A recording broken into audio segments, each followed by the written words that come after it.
Le agradecemos a Nicolás del Caño por estar del otro lado en esta entrevista. Buenas tardes, ¿cómo estás, Nicolás? Preguntarte primero, bueno, por el análisis de la marcha que se hizo en el día de ayer, que fue muy multitudinaria aquí en la Ciudad de Buenos Aires, para rechazar el acuerdo con el Fondo Monetario Internacional. ¿Qué tal? Muy buenas tardes. Sí, el día de ayer se hizo una manifestación a nivel nacional con una convocatoria muy importante en muchas provincias, en muchas ciudades. Aquí en Buenos Aires una masiva, multitudinaria movilización que culminó allí en Plaza de Mayo. A la convocatoria que ya habíamos hecho el 11 de diciembre se sumaron nuevas organizaciones, más de un centenar de organizaciones somos convocantes a estas movilizaciones, y que tiene el objetivo, digamos, de empezar a aglutinar a más sectores, ¿no? Es decir, acá participaron organizaciones sociales, sindicales, de derechos humanos, estudiantiles y políticas. Algunos sindicatos que no se habían manifestado en diciembre pasado se han sumado y, bueno, el objetivo obviamente es empezar a desarrollar una movilización muy fuerte rechazando este acuerdo que, si bien puede que mucha gente hoy no vea la implicancia directa, ¿no? en lo que le puede afectar este acuerdo, hay que tener en cuenta que ya se vienen desarrollando políticas en función de lograr este acuerdo, ¿no? Es decir, por ejemplo, el ajuste a jubiladas, a jubilados, la pérdida del poder adquisitivo de los salarios, sobre todo, bueno, en trabajadores del Estado que vienen ya perdiendo desde el gobierno de Macri y continuaron perdiendo. Y las exigencias que están planteadas son muy claras, ¿no? Por parte del Fondo Monetario Internacional, por ejemplo, algunas, ¿no? De lo que conocemos, porque todavía no está claro, digamos, el conjunto del acuerdo, ¿no? Pero uno puede decir, achicar la brecha cambiaria, devaluar, significa más inflación de la que ya tenemos hoy. Por lo tanto, seguir con los salarios por debajo de la inflación, que se sigan licuando, perdiendo aún más. Las jubilaciones, lo mismo. El tema de los tarifazos, otro de los puntos que exige el Fondo Monetario Internacional, es decir, la baja o la quita de los subsidios, que en realidad tendríamos que estar discutiendo por qué no terminamos con estas privatizadas que son subsidiadas o que son beneficiadas con tarifazos brutales como los que se vivieron bajo el gobierno de Macri, y después se te corta la luz, digamos, ¿no? Es decir, claro, y el servicio es deficitario, etc.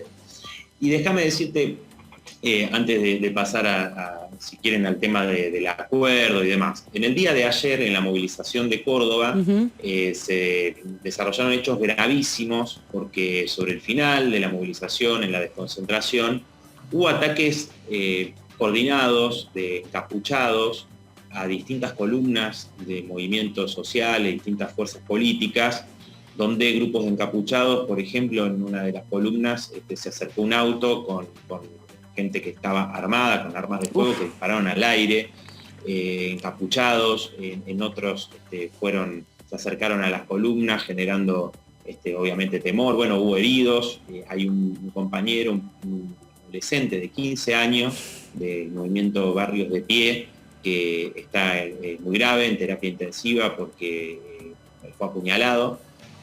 Bueno, un hecho gravísimo realmente, ¿no? Y que tiene que ser repudiado por todos los sectores. No podemos permitir que se desarrollen este tipo de ataques, estas prácticas, ¿no? Hacia, en este caso, la movilización era contra el Fondo Monetario Internacional. Sí, y además que no hay que permitirlo, ¿no? Hayan personas no identificadas con armas circulando en la calle, en un proceso de movilización sobre todo, donde, bueno, es ya de por sí una situación irregular, ¿no? Es condenable que haya agresiones, es condenable la violencia institucional y es realmente sorprendente que haya personas sin identificar que se supone, uno entiende, no son de la fuerza de seguridad porque tienen protocolos específicos de identificación, ¿no? Para contener en todo caso las movilizaciones y garantizar el derecho a reunión y protesta. Claro, en esta movilización distintas fuerzas políticas allí de Córdoba están tratando de determinar cómo actuaron. También hay una sospecha en el sentido de que la policía de la provincia de Córdoba liberó la zona, ¿no? Sí. Contrasta esta situación con movilizaciones que se fueron desarrollando en los últimos los últimos meses, donde hubo una fuerte presencia policial buscando amedrentar a las manifestaciones. Y te digo que el gobierno de la provincia, la exigencia de que esto se esclarezca, obviamente, que no quede impune, y al gobierno nacional, ¿no? Porque no se puede dejar pasar hechos de estas características. Lo repudiamos también desde aquí. Vero. Diputado, ¿qué tal? Verónica Benaim nos saluda. ¿Cómo le va? Buenas tardes. ¿Qué tal? ¿Cómo estás? Le quería consultar porque lo había escuchado hablar y usted generalmente dice que un acuerdo justamente con el Fondo Monetario Internacional implica mayor inflación. Un poco si puede explicarnos por qué tiene esa postura y bueno, cuando todo del otro lado habla sobre una posibilidad de control justamente de ese indicador tan polémico en nuestro país. No, a ver, la exigencia de achicar la brecha cambiaria, es decir, llevar adelante mayores devaluaciones, que el gobierno dice que no está la exigencia de una devaluación brusca, digámoslo así, o de un solo saque, por decirlo de algún modo, sino que lo va a hacer paulatinamente, ¿no? Ahora, ya lo hizo paulatinamente y tenemos la inflación del 50%. Esta exigencia de achicar la brecha cambiaria ya se está aplicando, ¿no? Entonces, eso siempre trae mayor inflación. Y ya se estaban pronosticando desde distintas consultoras una inflación alrededor del 55% para el 2022, superando la altísima inflación que ya tuvimos en 2021. Entonces, si sumamos esta exigencia de achicar la brecha cambiaria, nuevas devaluaciones, si sumamos los tarifazos, está claro, digamos, que la inflación va a ser muy probablemente mayor a la que venimos teniendo, ¿no? Y después el gobierno insiste mayor con que, y superando el 55 o cegando por esos lados. Eso no está claro desde el vamos, pero sí creo que va a tener de mínima va a ser una inflación similar a la que hemos tenido, ¿no? O sea, no es algo que lo planteemos nosotros, digamos, sino que distintas vertientes ideológicas y demás coinciden. Es decir, bueno, la inflación del 2022 va a ser muy alta, y también algo que podemos mirar en función de la propia experiencia, de que cada vez que hay estas devaluaciones que, insisto, por más que el gobierno plantee que va a ser paulatino y demás, igualmente eso se traslada después a la inflación, ¿no? Y por lo tanto, y la búsqueda de que exista una paritaria de alrededor de un 40% de aumento, ya te está marcando el objetivo, es decir, dejar otra vez atrás a los salarios. Y déjame decirte algo también, porque se habla mucho del crecimiento económico, ¿no? Que también se cuestiona el hecho de que a partir de este plan que exige el Fondo Monetario Internacional, de achicar el déficit y demás, difícilmente se pueda mantener un crecimiento. Sin embargo, en 2021, el rebote económico, crecimiento económico, benefició a la cúpula empresaria, es decir, quienes manejan el país se llevaron un 10% más de la torta de lo que se llevaban antes, claro, y los trabajadores bajaron del 50% del total de la torta, digamos, de lo que se produce en el país, a quedarse del 50 al 40, es decir, un 10% menos, en el marco de crecimiento económico. O sea que hubo una transferencia directa de ese crecimiento que no impactó en la mayoría de los trabajadores, sino que se transfirió de forma directa, digamos, y lineal a los sectores de la economía concentrada. Exacto. Inclusive el empleo, que sí, es cierto, hubo cierta recuperación del empleo, pero en su mayoría es empleo informal, precarizado, y los registrados son monotributistas, gran parte de esos nuevos empleos, ¿no? que el gobierno destaca como uno de los elementos de recuperación. Entonces, tengamos en cuenta eso. Después, tenés que también contemplar algo que es realmente, no es nuevo en la historia argentina ni en los acuerdos del FMI. Trimestralmente va a haber un monitoreo de la economía argentina, va a haber un veredicto, por decirlo de algún modo, Fondo Monetario, diciendo a ver si Argentina cumplió o no con las exigencias. Claro, y en función de eso se va a determinar si se hacen los nuevos desembolsos o no. Eso también es estar siempre muy cerca de un default permanentemente, ¿no? Y con una espada de Damocles permanentemente con la soga al cuello, con exigencias, una dependencia mayor de nuestro país a los órganos internacionales de crédito, de capital financiero, ¿no? Diputado, ¿qué tal? Carolina Ramos lo saluda.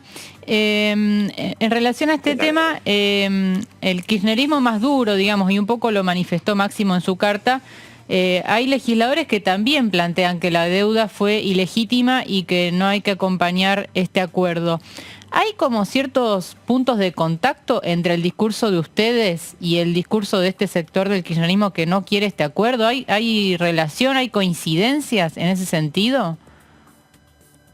Mira, primero, obviamente es un hecho de magnitud políticamente que el presidente del bloque oficialista plantee su renuncia a partir de que no coincide con el resultado, ¿no?, de este acuerdo, ¿no? Y eso, si desde el oficialismo dicen que el acuerdo es muy malo, imaginemos lo que es, ¿no? Entonces, ahora, es distinto, obviamente, el planteo que hace el sector del kirchnerismo dentro del Frente de Todos en relación a cómo se debería haber negociado, etcétera, porque su objetivo es pagar, ¿no? Es decir, no es el planteo del Frente de Izquierda en relación a un desconocimiento soberano de la deuda, porque si vemos para atrás, una de las principales reivindicaciones que hace Cristina Kirchner de sí misma o de su gobierno, por decirlo de algún modo, es ser pagadora serial de la deuda, ¿no? Es decir, inclusive cuando Máximo Kirchner intervino y él lo ha señalado en varias oportunidades, en la sesión durante el gobierno de Macri en el 2016 del pago a los buitres, él dejó claro, es decir, su cuestionamiento no era el pago a los buitres, sino cómo se negoció. El cómo, claro. Entonces, digo, acá es algo, podemos decirlo, digamos, hablando de distancia, algo similar. En cambio, el Frente de Izquierda, para nosotros es totalmente irrealizable los planteos de que el Fondo Monetario ahora era bueno, todo eso que se dijo en un momento, ¿no? O sea, ya sabíamos que el Fondo Monetario era el mismo de siempre, lo vemos en otros países, como sus metas siempre son de ajuste, de austeridad, es decir, no había una posibilidad de decir, bueno, va a haber otro tipo, más allá de nuestra postura en relación al desconocimiento, de lo que significa una deuda ilegítima, ¿no? Porque mucha gente piensa, quizás dice, bueno, pero es una deuda, como si vos tenés una deuda la tenés que pagar. Bueno, pero claro, ¿cómo se contrajo? No se paga. Claro, acá hubo un endeudamiento que no solamente fue ilegal porque no pasó por el Congreso, etcétera, sino que además, y violó los propios estatutos del Fondo Monetario Internacional, sino que además sirvió para beneficiar a quienes jugaron gran parte de ese crédito al Fondo Monetario Internacional, e inclusive lo que se contrajo con los especuladores privados, con los cuales también se hizo la negociación de la deuda, ¿no? Entonces, no son los trabajadores y las trabajadoras, no es la educación pública no recibió recursos de ese endeudamiento. La salud pública, digo, me parece que ahí hay un punto clave, ¿no? Para entender que esto, por eso decía al comienzo, mucha gente dirá, bueno, está bien, ¿en qué me afecta esto a mí? No, afecta en el bolsillo cotidianamente. Sí, de acá a 12 años. No, y de acá a 12 años. Y acá a 12 años, o sea, como mínimo, ¿no? Como mínimo son 12 años, porque tenemos 2 años y medio de este acuerdo para un nuevo crédito que hay que ir pagando con estas revisiones trimestrales, y después no conocemos, salvo ese plazo que en total, como vos decís, son 12 años, pero no conocemos cómo van a ser los vencimientos, no conocemos todavía toda esa parte, ¿no? Entonces, inclusive las cláusulas secretas, que ya ha habido en otros momentos de la historia argentina, las cláusulas secretas del FMI, entonces, que la conocen ellos nada más. Entonces, hay muchas cosas que todavía no se saben y que seguramente van a ser más onerosas para nuestro país, para las mayorías populares, ¿no? Ahora, no aprobar el memorándum que intenta cerrar el gobierno con el FMI, ¿qué cuestiones o qué situaciones complicadas desde su visión puede traer? Porque tampoco va a ser gratuito no acordarlo, digamos. No, claramente, siempre que nosotros planteamos el desconocimiento soberano de la deuda, lo hacemos como parte, no como una medida aislada, sino como parte de una serie de medidas. Primero, de autodefensa nacional, como la nacionalización de la banca bajo control de las trabajadoras y trabajadores, que es algo clave, porque son quienes realizan y vehiculizan la fuga de capitales permanentemente. Después, el monopolio estatal del comercio exterior también, porque las maniobras constantes que hacen exportadores, importadores, de sobrefacturación, subfacturación, bueno, permanentemente también es una clave el monopolio estatal del comercio exterior y desarrollar una fuerza social gigantesca, ¿no? Tenemos, la clase trabajadora tiene un enorme potencial, la juventud, para imponer otra salida totalmente distinta, ¿no? Que empiece por aumentar los salarios de manera inmediata, con aumentos de emergencia, las jubilaciones. No puede ser que tengamos jubilación de indigencia, que la gente que trabaja toda su vida tenga después una jubilación de indigencia, como hay millones de jubilados que cobran la mínima, o quienes cobran un poquito más, que también están por debajo del límite de la pobreza, después de haber trabajado toda su vida. Digo, los salarios, la enorme precarización, por eso insistimos con la reducción de la jornada laboral y el reparto de las horas de trabajo entre ocupados y desocupados.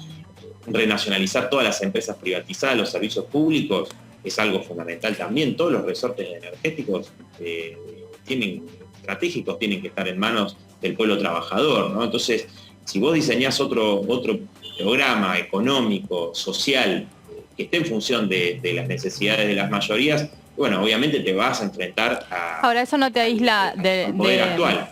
No te aísla del mundo, diría, porque el Fondo Monetario Internacional es un organismo compuesto por varios estados, ¿no? Con los que Argentina tiene distintos convenios y acuerdos de comercialización. No sé. Bueno, yo no creo que, por ejemplo, a distintos países, es cierto lo que vos decís, de que va a haber una reacción, ¿no? Eso es innegable, ¿no? Los poderosos no van a quedarse de brazos cruzados. Claro. Ahora, no lo van a aceptar tan fácilmente. Claro, por supuesto. Ahora, si vos no los enfrentás, la que te queda es decir, bueno, agacho la cabeza y entonces una nueva vuelta de tuerca en la dependencia, en el atraso del país, en el empobrecimiento. Ya tenemos el 60% de niños y adolescentes pobres. ¿Quién más quiere? O sea, entonces, un nuevo salto en esta dependencia, en el empobrecimiento, etcétera, es inaceptable, ¿no? Por eso el enfrentar esto. Ahora, Argentina, yo no creo que todos los países dejen de comerciar con Argentina, porque les conviene. Digo, no creo que por tomar medidas de estas características, soberana, autodefensa nacional, China, por ejemplo, deje de comerciar con Argentina, u otros países, ¿no? Me parece que, aunque haya medidas que puedan tomarse medidas duras de parte de Estados Unidos, de otros países, bueno, y yo creo que el pueblo de América Latina vería con muy buenos ojos que Argentina, en este caso, digamos, se plante y diga, no, basta de sometimiento, porque vos tenés planes similares en Ecuador, en un montón de países. América Latina es la región que más padeció, por decirlo de algún modo, el COVID. Las implicancias en el aumento de la desigualdad, ¿no? Que es agravando las situaciones que ya venían de antes. Diputado, ya que hizo referencia a China, le quería preguntar por la gira del presidente, con algunos diputados de la oposición, de otros partidos políticos, tenían su cuestionamiento a los vínculos con Rusia, a los vínculos con China. ¿Cuál es el análisis que hace vos en particular y la izquierda sobre estas relaciones con China y con Rusia? Y también un poco la reflexión en torno a esa construcción discursiva que se hace también en función de el este y el oeste, el comunismo, el muro y todas esas discusiones que parecen de otros años, pero bueno, las hemos escuchado en las últimas horas respecto a que no es bueno alinearse con Rusia porque representa otra ideología que no tiene que ver con la cultura o la tradición argentina. Bueno, es desconocer Rusia igual. Ya que... Es desconocer Rusia. Sí, bueno, pero traen esos debates como si fueran fantasmas del pasado. De esa época, claro, no tiene nada de parecido. Para nada. Claro, De hecho, Lenin, yo estuve en Moscú y en San Petersburgo hace unos años, y ya te cuento, el mausoleo de Lenin está enfrente de un centro comercial enorme que si se despierta Lenin muere, le agarra un patatús. Se suicida, te digo. O sea. Sí, con varias leyes que desarrolla el propio gobierno ruso de cercenamiento de libertades. Nos quedamos como en una historia, pero totalmente pasada, ¿no? Yo creo que es así, digamos, es decir, hay muy lejos del comunismo, del socialismo, de la democracia de las trabajadoras, de los trabajadores, de una sociedad que esté construida en función de desarrollar todas las potencialidades humanas, en función de las necesidades que tiene el conjunto, y que además a partir de eso cada uno puede desarrollar todas sus potencialidades individuales. Lo mismo digo en China, también un proceso complejo, digamos, de un país que está en una gran parte capitalista, ¿no? Sí, también estuve en Beijing y en Shanghái. Si va a Shanghái también. Claro. Después de Shanghái te puedes ir a la Luna, porque no sé si existe algo tan extraordinario como ese lugar de avanzada. Claro, bueno, entonces yo creo que eso, que hay el gobierno, digo, Alberto Fernández dijo algunas cosas por ahí en la gira, o cuando estuvo con Putin, etcétera, que fue cuestionado por sectores, digamos, de derecha, decir, bueno, en este momento que estamos negociando con Estados Unidos. Pero más allá de eso, me parece que lo hace para tratar, digo, de regatear algo en esta negociación, en este intento de acordar con el Fondo Monetario, y al mismo tiempo, bueno, entra en la disputa geopolítica que hay entre Estados Unidos y China, fundamentalmente, ¿no? Rusia también, pero fundamentalmente con China, y este crédito, digamos, que habría para inversiones, etcétera, bueno, hay que ver bien de qué se trata, ¿no? Porque son todos anuncios que después, cuando no son inversiones directas de China, no es que van a venir, sino que plantean créditos para que haya inversiones. Bueno, eso habrá que verlo en concreto qué significa, pero yo creo que es un intento de poder mostrarse como, bueno, tenemos quizás la alternativa en Rusia, en China, si Estados Unidos no sé en el acuerdo con el fondo, pero me parece que... ¿Te parece que va vinculado? Digo, porque en un momento pareció, cuando se habló con China también, de la posibilidad de la utilización de los swaps y de los mecanismos, digamos, de contención, ¿o es más una proyección en términos de reconstituir algunos vínculos que durante el gobierno de Mauricio Macri también se fueron cortando respecto a la relación que tenía el gobierno de Cristina Fernández de Kirchner antes con estas dos potencias, que son de los países que más motorizan también la economía? Son grandes compradores y grandes vendedores en el mundo. Sí, obviamente que tiene que ver también con relaciones con países muy importantes como China, ¿no? O como Rusia, pero no modifica, me parece, no modifica lo que ya el gobierno entregó en la negociación, ¿no? Porque inclusive de lo que el propio Guzmán había sostenido en las conferencias de prensa y demás, que iba a pedir la Argentina, ¿no? Es decir, pautas distintas en lo que hace a la reducción del déficit, tanto en los porcentajes de reducción como en los tiempos, ¿no? Bueno, terminó cediendo claramente. Por tanto, yo no creo que esto modifique este marco, este acuerdo marco, ¿no? Después no conocemos los detalles, entonces tampoco me aventuraría a decir que ya lo tienen totalmente cerrado, ¿no? Porque seguramente todavía no es así, pero en lo que se ha manifestado hasta ahora, en lo que se ha hecho público, bueno, no creo que las palabras de Alberto Fernández que fueron cuestionadas, como decía antes, vaya a modificar este principio de acuerdo. Diputado, volviendo a la agenda parlamentaria, uno de los temas de las sesiones extraordinarias es el proyecto de fomento de la agroindustria. Justamente en el día de hoy, Sergio Massa se está reuniendo con Julián Domínguez para ver si pueden impulsar esta ley. No sé si han podido ver algo de eso y si tienen una opinión formada al respecto de ese proyecto. Mira, vimos claramente que significan más beneficios para los grandes grupos empresarios, ¿no? Es decir, no va en sintonía con otros proyectos que también tienen que ver con la industria petrolera, con otros proyectos que tienen que ver con la industria automotriz. Es decir, ese combo que había planteado el gobierno, que no sabemos si se va a hacer o no una sesión extraordinaria, por las disputas que hay en las dos coaliciones mayoritarias, digamos, pero estos eran temas en los cuales supuestamente iban a tener consenso, significa beneficios a sectores del gran capital, de los sectores del agronegocio y demás, y bueno, no sabemos si va a haber, pero creo que está claro, ¿no? Ahí hay uno de los puntos esenciales del gobierno de tratar de darle beneficio a todos los sectores del poder más concentrado y a eso apunta tanto esta ley como las otras que les mencionaba, ¿no?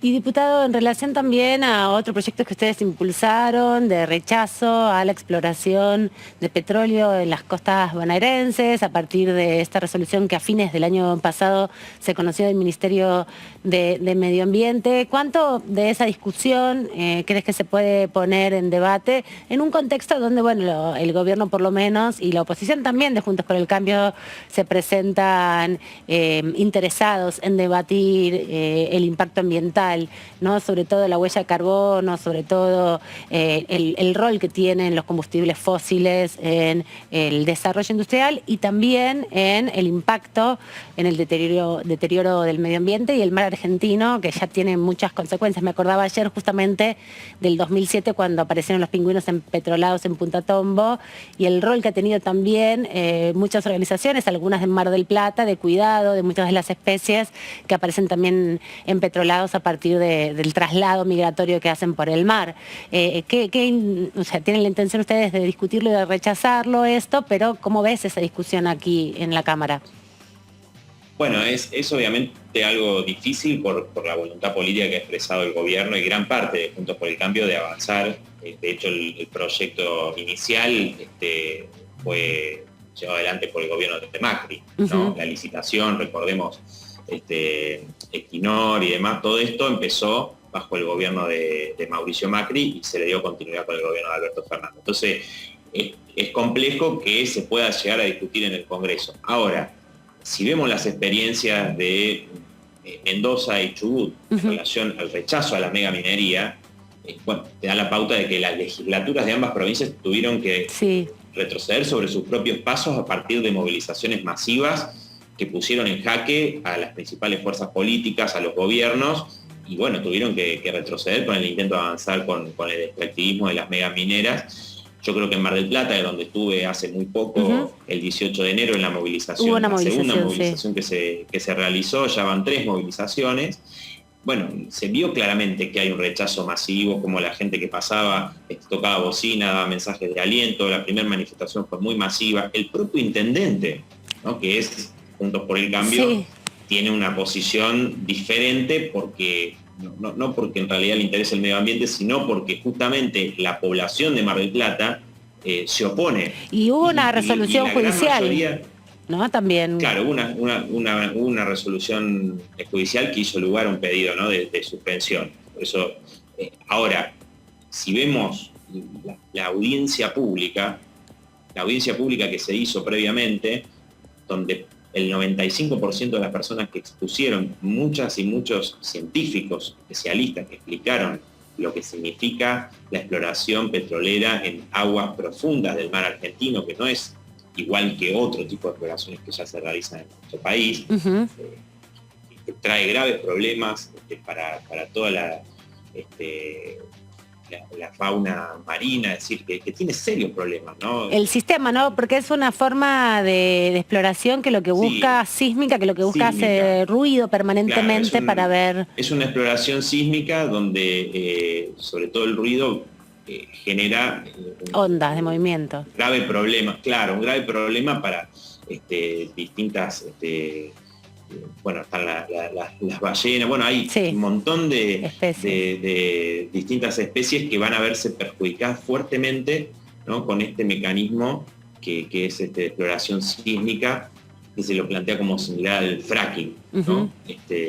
Bueno, me parece que toda esa audiencia pública no fue tenida en cuenta, ¿no?, porque justamente se estipula que se hagan audiencias públicas para dar lugar a la opinión de especialistas, de distintos sectores de la sociedad, y en esa opinión mayoritariamente, abrumadoramente, fue de rechazo con muchos fundamentos, ¿no? Entonces, me parece que ahí hay que poner el foco, ¿no?, en la movilización, en seguir explicando y desarrollando un fuerte movimiento de rechazo, y creo que a partir de eso puede ser que se abra alguna brecha en el Congreso para poder tratarlo en las comisiones y en el recinto, y que realmente se le ponga un freno a esta exploración que más entrega. Inclusive también nosotros planteamos nuestro proyecto derogar no solamente los decretos de Macri, sino también bajo este gobierno donde se reducían las regalías, ¿no? Que ya eran bajas. Por último, quería preguntarte si tenías algunos de los 18 proyectos que se presentaron en extraordinarias, pensás, a ustedes van a acompañar alguno de ellos, o si van a presentar proyectos propios en relación, o dictámenes propios, perdón, en relación a cada uno de esos. Creo que son alrededor de 16 en definitiva los que les toca discutir, porque otros son más genéricos como acuerdos, inmuebles y otras acciones. ¿Hay algunos con los que ustedes coincidan o acompañen, o todos van a presentar proyecto propio? No, bueno, hay algunos que estamos estudiando que podríamos quizás acompañar o podemos plantear modificaciones. Lo que pasa es que, bueno, al ser proyectos del Poder Ejecutivo extraordinarias, no se tratan los proyectos de las diputadas y los diputados. No, pero pensaba que por ahí los proyectos de salud, como bueno, el de HIV viene hace tantos años en lucha, el de enfermería. Todos los proyectos de salud, por supuesto que más allá de alguna modificación que podamos plantear para mejorar, obviamente tienen que ver con años de pelea, ahí vamos a estar de acuerdo. Después la creación de universidades. A la cuestión de las universidades también. En general siempre hemos acompañado la creación de universidades, salvo algunos casos donde había varias cuestiones que eran muy cuestionables, valga la redundancia. Y después, bueno, lo que hace a la ley de cannabis también, nosotros tenemos cuestionamientos importantes, pero estamos en debate constante con distintas organizaciones canábicas, ¿no? Porque ustedes saben que el problema de la comercialización puede dejar afuera a los autocultivadores, las autocultivadoras que vienen peleando hace tiempo, ¿no? Ya en su momento cuando se discutió el cannabis medicinal. Entonces es un tema que estamos evaluando también con distintas organizaciones, distintos movimientos, para ver cuál es nuestra posición definitiva, ¿no? Buenísimo, diputado, muchas gracias por esta comunicación y este contacto con Diputados TV. Seguramente pronto vamos a volver a hablar con vos, porque bueno, en general siempre tenemos la oportunidad de que nos atiendan, en su agenda está llena también de actividades, así que un placer compartir este rato. No, el placer es mío, así que bueno, muchas gracias y les mando un fuerte abrazo. Escuchábamos ahí al diputado del Caño con